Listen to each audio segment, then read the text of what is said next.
No, I don't like it. I think as a property owner, we should be able to dictate who and what age we want. Kids in the property. I don't want kids going in, 18-year-olds going and renting property. Right. We will do whatever we can on our side, and I don't give a shit if people think I'm discriminatory or not. What's up, guys? Welcome back to another episode of the Vacation Rental Revolution podcast. I'm your host, Shawn Moore. We're back with Whiskey Wednesday with Mr. Dave Savolich. Dave's a little, you were a little upset. Old Jake stepped in for you on New Year's Day.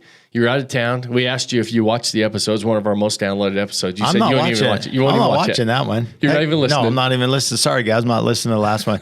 I came in today. My seat's messed up. My microphone's messed up. I practically lost my job last week. And I'm just thankful. Hey, thanks for letting me back on. Jake did a good job. I know. I got all kinds of comments. You better have some good stuff They said, let's keep Jake on and, for more episodes. So your feelings were a little hurt. Yeah. You were kind of mad when you came in the studio. I don't know how I'm going to be today on this one, but I'll try my best. All right. We'll see. This is our second one into January. So let's see how we do. For me, it's Happy New Year. It's my first one. Year. No, we're past that. I know. You guys already had all the fun about celebrations. Happy New Year. I'm just getting back into it. Yeah, you're just getting back into it. All right, guys. We'll get started. This is our Whiskey Wednesday episode. You guys know that we do shows within the show. Every Monday, we do Experts Corner. Every Wednesday, Dave and I sit down and hash out some hot topics in the short-term rental world. And more importantly, we answer your questions that you guys send in. So make sure you send them in to support@odyssey.com. Then on Fridays, I bring in short-term rental investors who are having some good success so that you guys can learn from the good, the bad, the ugly of what they're doing. Today, though, we've got some, hopefully some questions and some topics. What are we talking about today? We got some good questions. We also got a little bit of a member segment and then a little bit of an interesting topic coming down from Airbnb that's kind of been out there. So let's dive in. First, one of our members, Dan, awesome member, has some amazing properties in Tampa. We've stayed, we've stayed at both of them. We stayed at one, but we've visited both of them. Yep. They're amazing, and he got featured on the Emmy-winning award show STAYCATION. Yep. He posted in our school, and he put the 3.5 minute clip of kind of the like advertisement for the show, right? And it was awesome. And kind of, the guy was out on his canoe, and he came in and he paddled right up to the dock, which the house has a boat dock. He came in and he talked about, man, you can mini golf, you got a beach here with a fireplace, you got bago, you got all these fun games. And then you come up to the pool and hot tub, and it's an infinity pool, and you look out over the river, and then you go into the indoor living space with the gym and the ping pong and the foosball and the barbecue. And then you go upstairs. I mean, it was an awesome, well done, featured, show for Dan and Claudia. But what I want to talk about is there's a reason why they featured him on that show is because he followed the process. He followed the blueprint, and he did an amazing job. And he's number one property in Tampa. Yeah, for a reason. Yeah, for a reason. I mean, it's no surprise. We were on site, did an event there. We stayed at Waterside Gardens there in Tampa.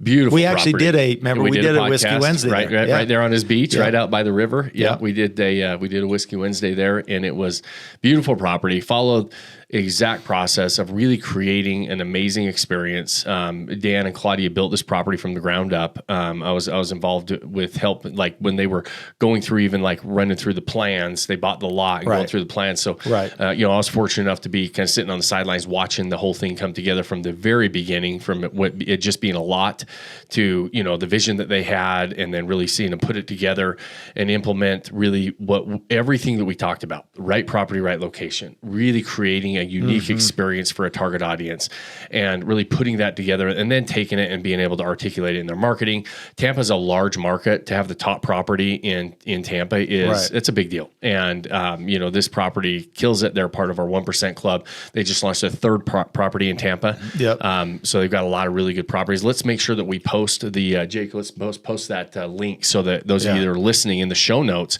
go check out that on STAYCATION, the little trailer for that episode coming up. So you can see what we're talking about. And if you haven't seen this property, beautiful property, no surprise that they're getting those requests to be able to, for other people to see it and feature it and everything else. Really proud of them, and really excited for them as well for the future, and really, keeping that top spot in a major market, which is really, really fun. Well, and he gave us a little teaser too on his post. He said the third property's in the works, and he's like, wait till you see this place. Right. So he does everything right, and he goes the extra mile and above and beyond, and it's awesome. And the other cool thing that I love about you better say they, because Claudia's going to get mad when she listens to this. Claudia's a huge part of that. Yeah, you're right. And now he's got Gabby, his daughter, and now Gabby, he's got his daughter and his son, and they both have properties. It's a family event. Yeah, it's really fun. We're not kidding. Who's in charge there, Dan? Claudia's in charge.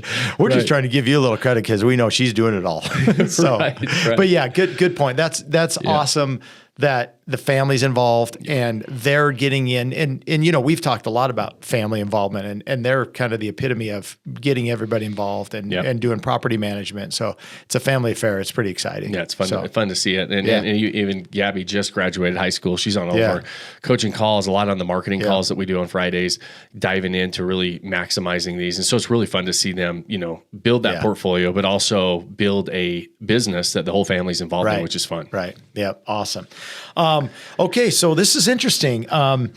We can talk a little bit about what our feelings are this, but Airbnb just updated their policy, no longer permitting age limits.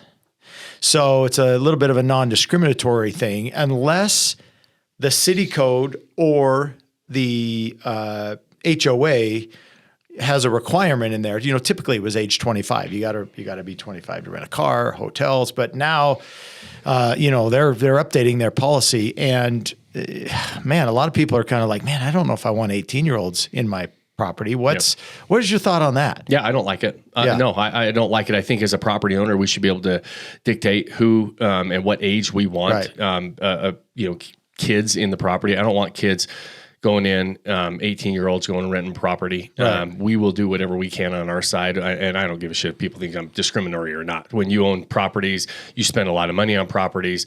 The older you are, typically the more responsible you're going to be, and or have more, wherewithal or assets that we can go after and do that. Now, what I think you can do is try to limit some of the age requirements or limit it based on the types of properties and the price points you're at. Right, absolutely. Because a lot of those young kids are not going to be renting the number one properties in the market typically, right? And that's what we strive to do. So we're going to naturally, the market is going to naturally select out that age, typically being attracted to our properties. But no, I don't like it. I don't think I think as a property owner, we should be able to say, hey, listen, I don't want anybody younger than 25. I don't want anybody younger than 30, whatever that number is. We should be able to dictate that as property owners. Yeah. What do you think? Let's take it a step further. We have a lot of members that do their own property management, and they do a good job of kind of vetting out, and forget about age. Right. They just do a good job of vetting out, in particular, who they want to stay at their properties. Yep. Keith is a great one. Keith's one of our members, longtime supporter, and he really makes it a point, but not to vet them out. He wants to become their friend and wants to really support them through concierge and through just being a good host for them. What do you think about that? Is that a way that sometimes property managers can do it as well? Yeah, they can. They, getting to know more of your guests, and that comes down to, I want to deliver the best experience for my guest. What are they coming in for? What are they interested in? And a lot of those things are going to shake themselves out when it comes to age or what they're coming in for. Well, what if they're coming in for a graduation party or, prom night or whatever else? I don't want that, right? I don't want that. I don't want to be a part of that. And so we might vet them out as a property manager when we try to figure that stuff out. But really what we're trying to do is not as much. We want to vet the property, the guests coming in out, but what we're trying to do is vet out how can we deliver a great experience, right? And so, but a lot of those things will be, you'll weed out some of that, and some of that will come to the surface of things that maybe you don't want happening in your property, and you might be able to decline the showing or the guest coming in and staying at the property. Right. Now, again, do those OTAs, are they going to give you a little bit of a black eye if you continue to cancel people that want to book the property? Right. Yeah, they will. That's going to go against how they're going to rank your property on the algorithm and everything else. So you got to be very careful about that. But you also have to make the best decision for you and your property, right? And so, and I think that's important as well.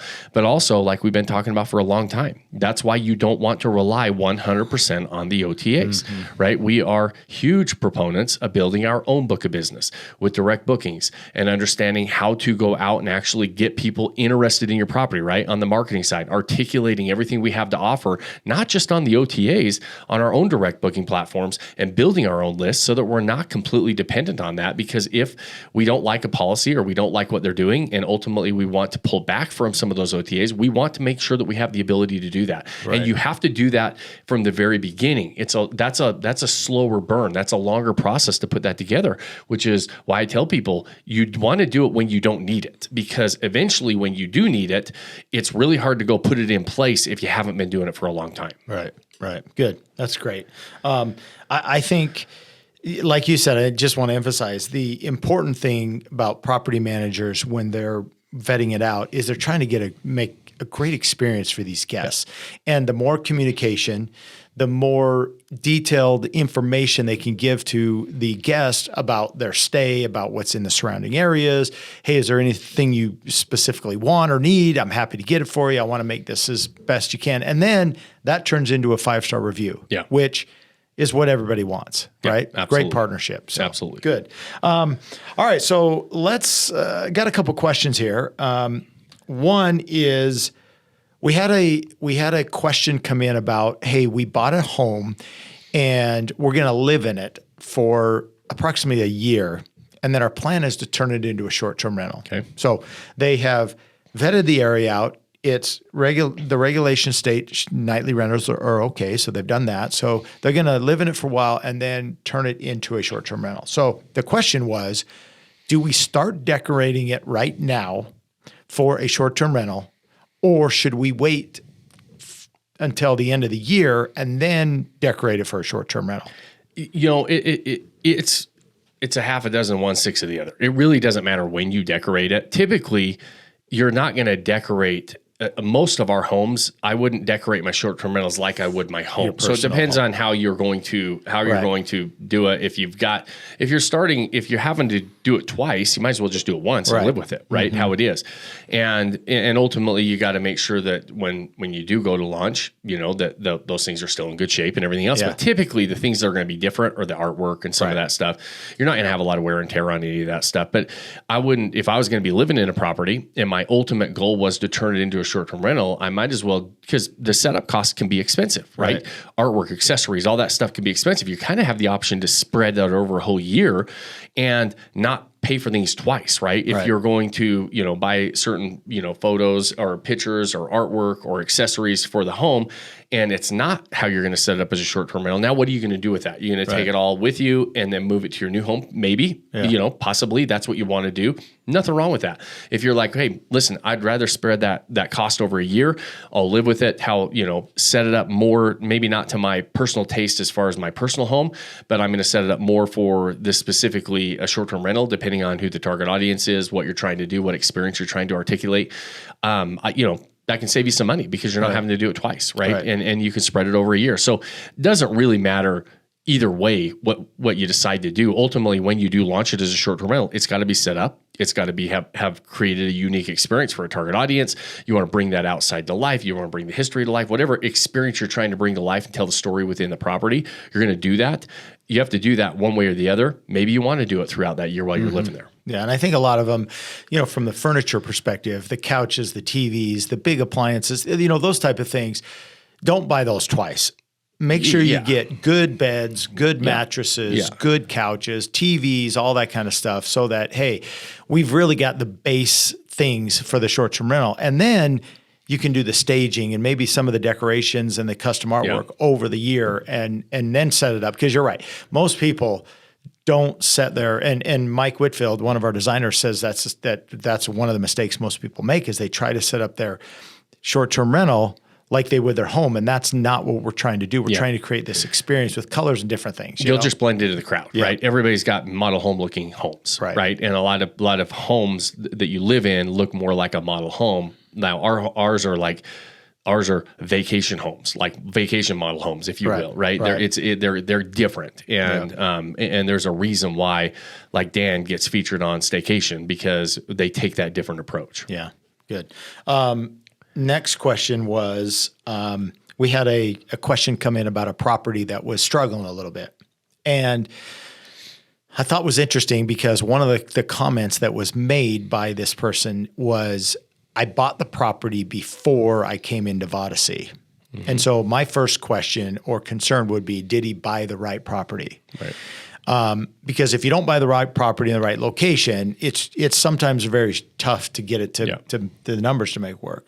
The second thing was, when we looked at his photos, you could see he was just blending into the market. Yeah. And so I guess the advice that I would give would be, and you can kind of, support this, is understanding the numbers before you buy it. Yep. Because sometimes when you buy it wrong, man, it's tough to get it to the next level. And two, I just can't emphasize enough the importance of standing out in a crowd from just professional real estate photos and lifestyle photos. Yeah. Right? Yeah. If you're struggling, when you do an audit on a property, anybody that's listening that a property is struggling, it is guaranteed to have one or more of three things. It's going to have one of three things or multiple of these three things. The first, right property, right location, right? Second, set up to deliver a unique experience. And third, being able to articulate that experience. Mm-hmm. In this case, the first mistake is the hardest one to overcome. If you buy the wrong property in the wrong location,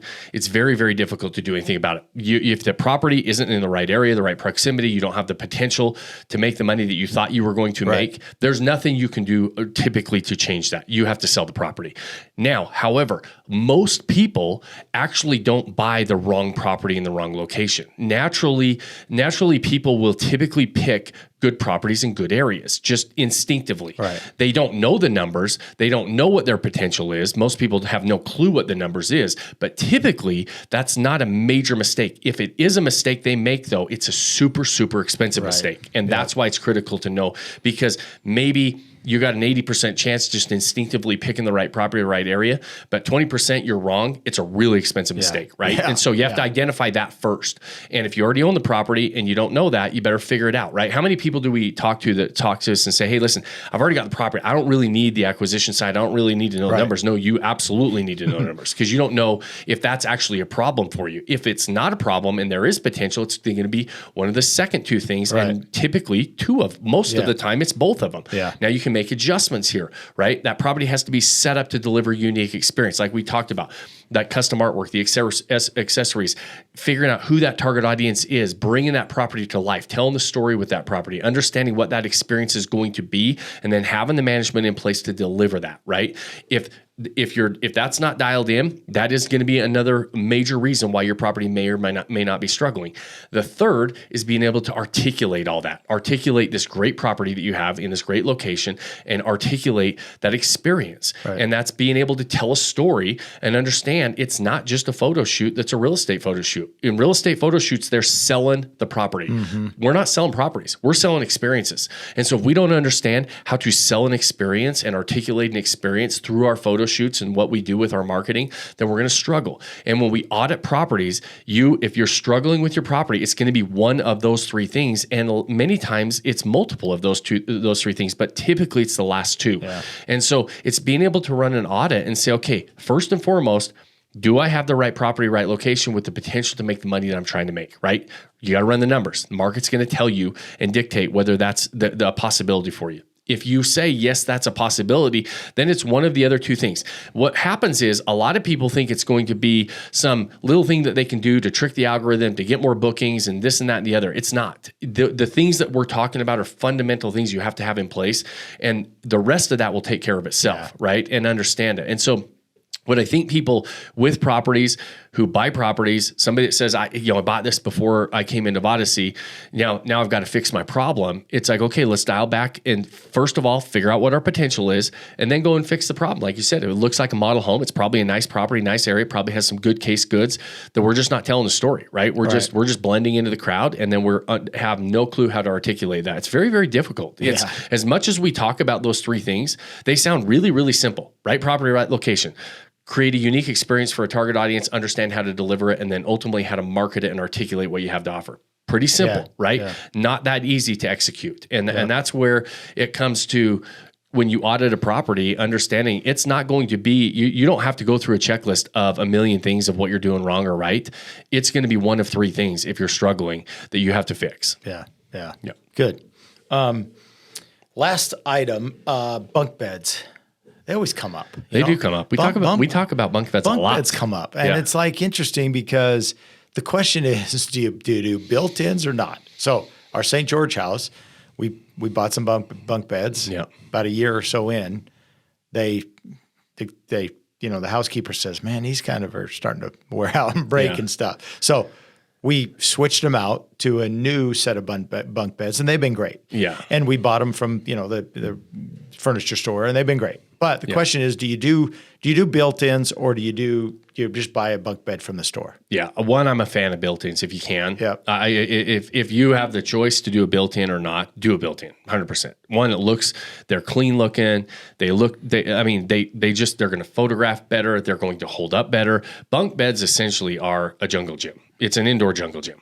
For the kids, literally. It is, And that's why they break so often. That's why they get hammered. And so if you are going to buy a standalone bunk bed, you got to go with like the heaviest duty industrial bunk bed because the kids are climbing on them. Yeah. I mean, it doesn't matter really. It is what it is. Yeah. They're going to be climbing on them. It's got to be able to withstand that kind of abuse. The built-ins are able to do that. And they're also, when they're built in, you don't have all the sides to climb on either. So they don't become natural jungle gyms inside. Right. And so where the standalone ones do, because you got typically three bars sides that are available. Or accessible to kids for climb on. The built-ins typically not. You really have the front and the back, you know, the front side that you really are looking at. I love built-ins if you have the option. So if you're considering your options, I'd go built-ins all day long. Awesome. Okay. All right. Just on a side note, light note to end the Whiskey Wednesday. Okay.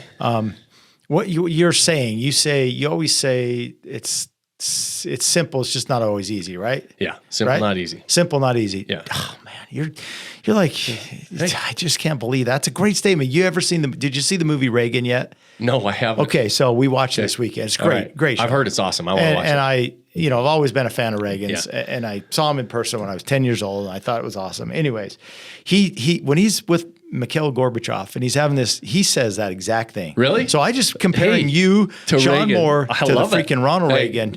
We're going to end right there. So if you don't trust Shawn Moore, man, you got a problem. Right there. Okay? That's how we're going to end this. I like it. Because he says the exact words. He says, and I'm watching the movie and I'm like, God, I knew that guy. Shawn was smart.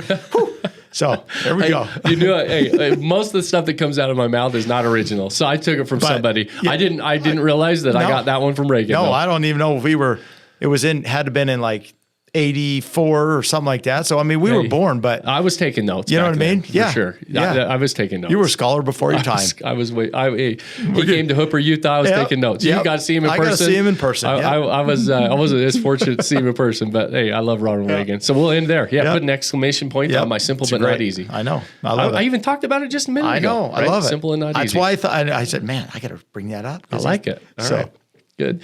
All right, guys, we'll wrap up for today. No more questions? Nope, that's it. Okay, you did a good job on your first episode back, Jake. What do you think? I had to bring it back. Keep him in the seat for a minute. Hey, just so you know, Jake's right there. Job's never secure. I know it. You might that mic might be adjusted next week. You better keep coming with some good stuff. I will. All right, guys, we'll wrap up. We always appreciate you spending your time with us. We know how valuable it is. At the end of these episodes, I ask you two favors. The first one is, if you like it, share it, please. If you think anybody else would be interested in these types of conversations, diving in the short-term rental game, share the show. Those things help us. If you have more than 30 seconds, like it or review it on whatever platform you're watching or listening on. Final, most important thing that I ask you at the end of every episode is pick that one thing you can do today to start building that life you don't want to take a vacation from. Cheers, my friends. Cheers, buddy. Cheers, buddy. Thanks for joining us on this episode of the Vacation Rental Revolution podcast. Share this with other people you think need to hear about it. And don't forget to subscribe and leave us a review. Hey Grace, is there a website? Yes! For more amazing content and expert advice, visit Vodacy.com. Thanks for listening, and we'll see you on the next episode.